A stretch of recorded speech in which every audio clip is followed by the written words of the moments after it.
Deep in the mountains of Montana, where the air smells of pine trees and snow falls softly on the ground like a blanket, a faint, trembling squeak pierced the silence. It was small, almost inaudible. Among the windfalls, where no human foot had ever trod, at the edge of an overgrown ravine, a bear cub lay in a trap. He was all alone.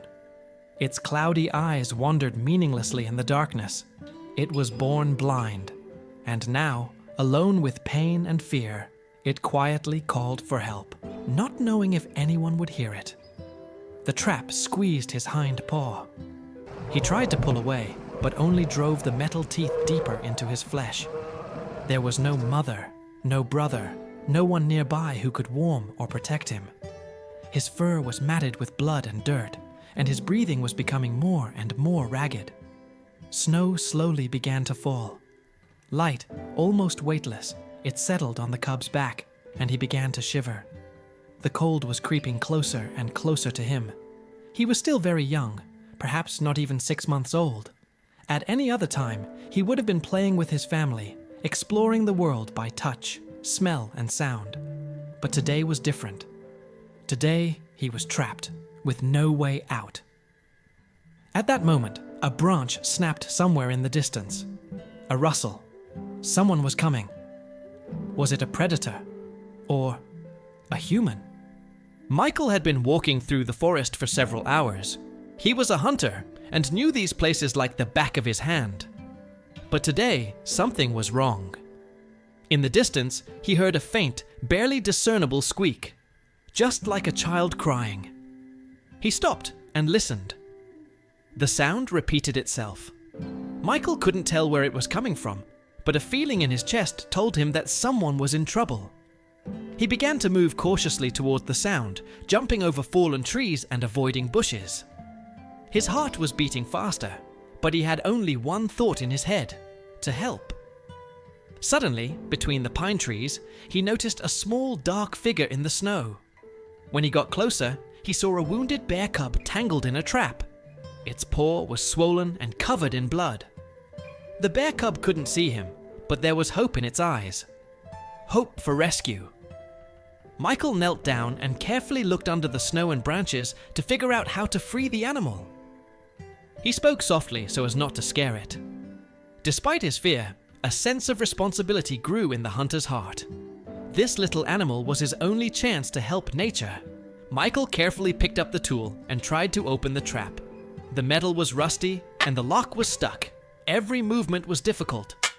The bear cub was breathing heavily, its small body trembling with pain and cold. But Michael knew he couldn't rush. He had to be extremely careful not to cause even more harm. The wind was picking up.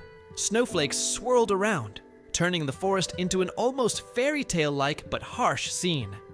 Every sound seemed louder: the creaking of branches, the rustling of snow under Michael's feet, the quiet whimpering of the bear cub. The minutes dragged on like hours. Michael felt his strength ebbing away, but he couldn't stop. In his mind's eye, he saw the bear cub running through the forest again, free and happy. This gave him strength. Finally, with one last effort, the trap creaked and opened with difficulty. The bear cub quickly pulled its paw free and immediately snuggled up to Michael, as if realizing that it had found a friend in him. The bear cub cautiously snuggled up to Michael, as if feeling warmth and protection for the first time in a long time. His small body, emaciated and trembling from cold and pain, found an unexpected friend in this man. Michael gently, almost tenderly, picked up the cub, carefully examining its wounded paw. The swelling was visible to the naked eye, and the wound was deep and inflamed.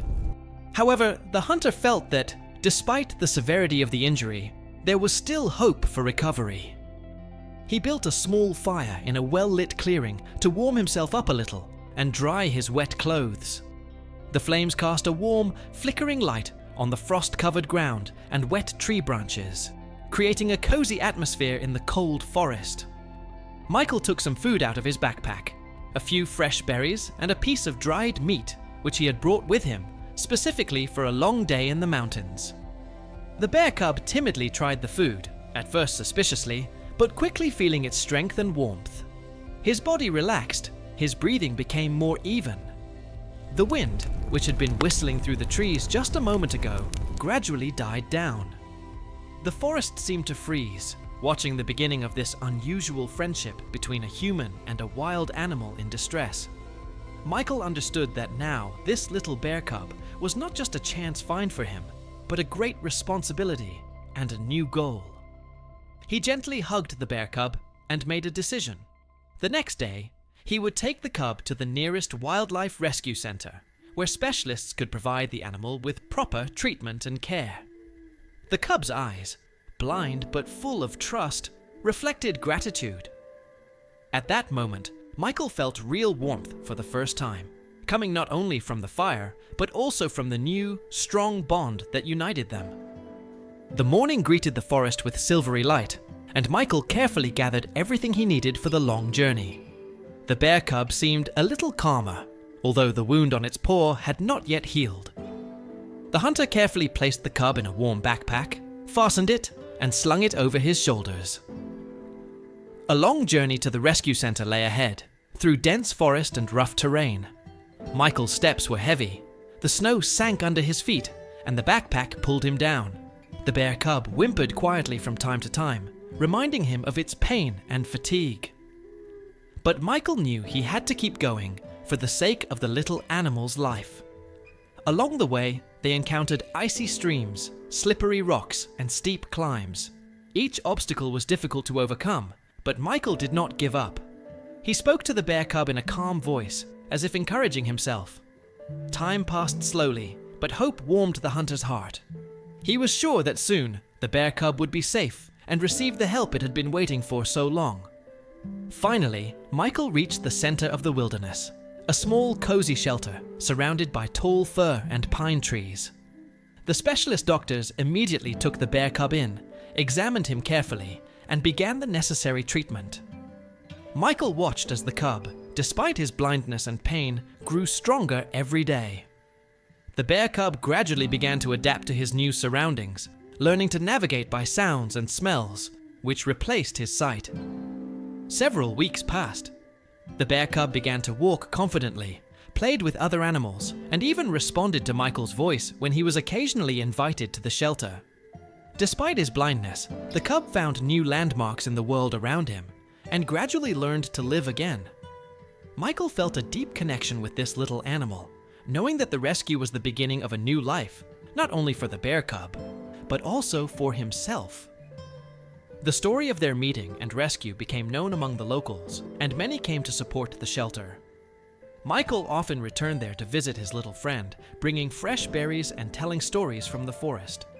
This friendship, born in the harsh conditions of the wild, showed how human kindness and compassion can change the fate of even the most defenseless creature. The bear cub grew into a strong and lively animal, and Michael realized that each of us is part of a big world, where it is important not only to take, but also to give, to help and protect those around us. Their story is a reminder of hope, faith, and the power of love that saves lives and unites hearts.